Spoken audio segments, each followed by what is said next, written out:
Դուք գիտեք, որ 50-ից 90 տարեկան տղամարդկանց շրջանում կատարված հարցումների համաձայն պարզվել է, որ քնի խանգարման հիմնական պատճառն է համարվում գիշերային հաճախամիզությունը։ Քնի խանգարման հետ մեկտեղ տղամարդկանց մոտ ընկնում է ցերեկային ակտիվությունը, նվազում է էներգիան և վատանում է ինքնազգացողությունը։ Գիշերային հաճախամիզությամբ տղամարդիկ մեծ մասամբ տառապում են քրոնիկական հոգնածությունից և կենտրոնացման դժվարությունից, իսկ սա պատճառ է դառնում մեծ մասամբ ճանապարհային ավտովթարների և ինչպես նաև աշխատանքային պատահարների ավելացմանը։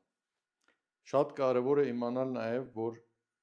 գիշերային հաճախամիզությունը ավելացնում է ռիսկը դեպրեսիայի, սիրտ-անոթային համակարգի հիվանդությունների և ինչպես նաև շաքարախտի։ Այնպես որ գիշերային հաճախամիզությունը համարվում է այն ախտանիշը, որին պետք է ուշադրություն դարձնել։